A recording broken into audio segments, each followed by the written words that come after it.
Hi, this is James Moss, and I'm back for a review of the fifth Friday the 13th film. Right here, Friday the 13th, A New Beginning. Released on March 22nd, 1985. It was directed by this guy who directed pornographic films. Yeah, that makes sense. There's a lot of nudity in this scene. Well, let's begin. It takes place 5 years after the events of the fourth film. In the dream sequence, we see Tommy Jervis, 12-year-old Tommy Jervis, who saw two guys were fooling around at Jason's grave. They were digging him up. They were planning to get him when Jason killed two of those grave robbers, and Jason was about to go get Tommy when all of a sudden he woke up. It was all a dream sequence. It was a different Tommy Jervis being played by John Shepard, who played as 17-year-old Tommy Jervis in this sequel. And then we get to the title card, and then we get to this place called Pinehurst. It's sort of a place to helping teenagers out with their problems and mental issues. Yeah, but as the van made it over to Pinehurst, we see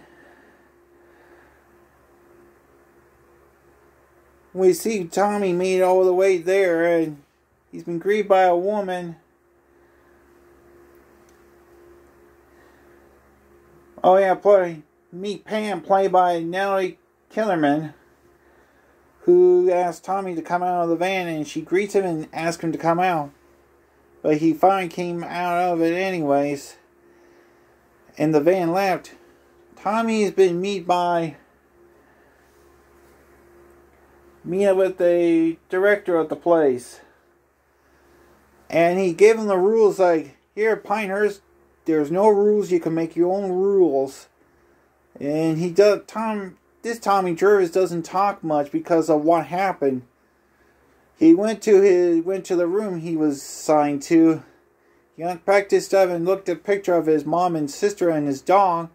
When he heard a noise in the closet, he opened the closet. It was Reggie, played by Xavier Ross, who was in the TV show Silver Spoon. Yeah, Reggie scared him with that rubber spider like this on a stick on a string. And Reggie says, "You one scare cat." Name is Reggie the Reckless. When Reggie look at the mask, he says, "Nice mask. You made him?" He says, "Don't." Tommy says, "Don't touch it." And Tommy put on one of his masks and scared Reggie. And then all of a sudden, a police siren appear. Reggie says, "Oh, there's some action. I'm gonna go check it out." Reggie was actually spending the summer here. He's not a patient. Anyways, the police comes, and it was Ethel, played by Carol Lotte. I mispronounced the last name, but she sadly passed away last month of cancer. Anyways, Ethel was actually pissed off because two of the horny teenagers were making out at her place. She told the director of Pinehurst to keep them away from her place. The sheriff trying to calm her down, but he says, "Shut up! I got a bomb strap on. I want this place shut down." Her son says, "You turn, Mom." And Ethel says, "Shut the fuck up." And she gave him, "This is my final warning." And then she left. The police left. And then suddenly, cut to later, when two of the girls were doing the laundry, we see Joey, who trying to help him because he was eating his chocolate. He got chocolate on his hand and he touched the laundry, and they were pissed off at him, saying he ruined the laundry of his chocolate stains, and tell Joey to get out. And then he ran into Victor, played by Mark Valentino. Joey asked him, says, "I've been in Pinehurst to help me out. Now you wanted this chocolate? I'll leave it there." chopped it down with an axe. He says, and Joey says, just forget it. Just forget it, Vic. Just forget it. I think you're out of line. And then Vic killed Joey with an axe on the back of on Joey's back. Everyone was freaked out. The police came by to arrest Victor. The ambulance there, and then one of the ambulance uncovered Joey's dead body. One of the ambulance named Roy was shocked about it. Roy has a secret, but you'll find out later. Anyways, we cut to nighttime when two of the greasers, Benny and Pete, were just trying to get to a party when their car stopped, wasn't working. So he told Pete to crap my ass. Well, crap my ass. When Pete decided to take it down, Vinny worked on the car when a stranger appeared and went up and killed him by shoving a road flare up to his mouth like this and kill him instantly. Vinny came back from taking a dump in the bushes when alright, the car, sir, let's go, Pete. And then Jason killed him by stabbing him in the right here, killing him instantly. And it was morning time. Everyone is still shocked about what happened. Reggie asked his grandpa if he's going to go see his brother tonight. But his grandpa was saying, we'll see. Violet leave a plate out for Joey, but she didn't know. She said she was sorry. When Tommy came out for breakfast, he was scared by this guy who was wearing one of his masks. He got pissed off and pulled a WWE wrestling move on him and kicking his ass. But luckily they grabbed Tommy to calm him down. Just calm down. And then we get to nighttime over at that diner where one of the ambulance guy was there.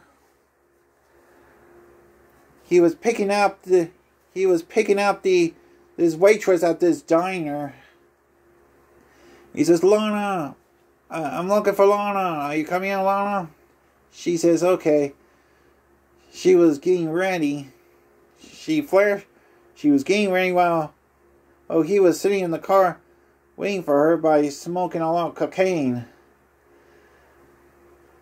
And then Jason killed him instantly. Lana was ready to go and came out, and she didn't see her boyfriend there in the car. So she decided to investigate it, found his cocaine, and then Jason killed him. The next day we cut to the police.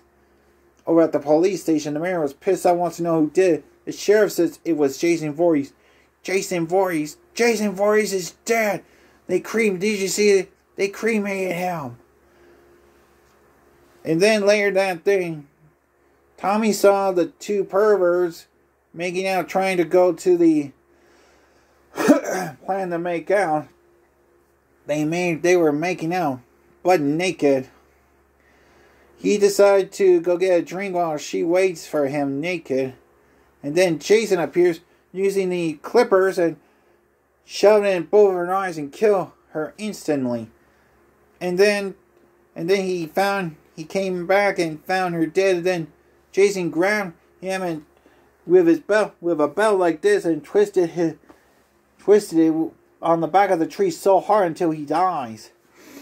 That night, Pam decided to take Reggie to see his brother and asked Tommy to come along. The others decided to stay behind waiting for the two to come back. They made it all the way to where Reggie's brother is. His brother is Spider, played by Miguel Nunes Jr., who was in Return of the Living Dead at the time, along with the guy who played Vic. Anyway, Spider was with his girlfriend. They talked about Spider told his brother where he's been traveling a lot and gave him his ring. He Yep. Tommy decided to wait outside for them. That's when Ethel's son appears. Appears saying he was and looked at him, telling he asked him and he looked at him saying, "You're from that Looney bin, aren't you?" Tommy kicking the guy's ass. Pam found out and she tell Reggie, "We gotta go now." Okay, and then they stop Tommy in time. Meanwhile, the guy was pissed off, riding around his motorcycle all over when Ethel tell him to stop it. Your dinner's getting cold. And then Jason appeared and chopped the guy's head off. And then Ethel says, "You dumb." Then Jason kill Ethel, and then her head drop into the stew. Meanwhile, Spider and his girlfriend was just hanging when Spider had to go to the porta potty. His girlfriend was singing to him, and then while Spider was sitting down, he says, "Ooh, baby," and then he heard it was silent. Then he opened and found out his girlfriend is dead. Then Spider got scared. Then Jason killed him in there. Then we cut to Pinehurst when they were finished watching the movie. The guy with Stoller was killed, and then the girl who took Reggie in for bed, she came up and lay there naked and saw the guy dead, and then Jason killed him under her bed. Next, he went out and go after Violet, who was dancing. Didn't notice Jason was right behind her. He grabbed Violet and killed right in here. And then Reggie woke up, heard some silence. He went upstairs and found the bodies. They're all dead, and he's scared out of his wits. And went and found Pam. They found all the. He showed where the bodies are. Including the guy who directed the guy who directed Pinehurst is dead. Including Reggie's grandpa was killed when Jason threw him out of the window. And then they chased out, and then they found an ambulance. That's when one of the ambulance guys dead. And then they ran all the way to the barn when Reggie found a tractor and goes after Jason. The two went into the barn. Pam found the chainsaw and goes and trying to fight Jason, but when she got the upper hand, the gas to the chainsaw was out, and the two almost were done. Then that's when Tommy appeared and saw Jason try to stop him. He managed to push Jason out, but then Jason grabbed him from his foot, and they managed to grab him, and then Jason knocked down, and he's dead. But they find that's not Jason. That was actually Roy, the ambulance guy. Meanwhile, at the hospital, the sheriff tells Pam that Joey's dad was Roy. He abandoned him when he was a baby. Then years later found out his son is dead. They found some old newspaper clippings of the whole Camp Crystal Lake massacre and Jason. That's when Roy decided to cover his murder track by using the Jason MO as a cover for his murderous crimes. Now, like in Scooby-Doo, like when the villain says, "I wouldn't have got away was for you meddling kids," but in this case, I wouldn't have got away wasn't for you I wouldn't have got away murder wasn't for you damn meddling kids. Anyways, Pam went to check on Tommy, and then Tommy killed her with it, but it was a dream. And then Tommy saw Jason's spirit, and then he looked at the hockey mask in the drawer and put it on. Pam went to check on him for real, but he wasn't there. But Tommy was right behind him, and I believe he was going to kill. Then fade to black. That's it. The fade to black final scene looks like something out of the final episode of The Sopranos. But anyways, the sequel is pretty good. It has everything. It's a good sequel. Still, I'm giving it a 4 out of 5 because it's good. Next up will be the final installment in the Tommy trilogy, Friday the 13th Part 6, Jason Lives. Until then, I'm going to find the real Jason Voorhees and find him dead or alive. Well, have a nice day and see ya.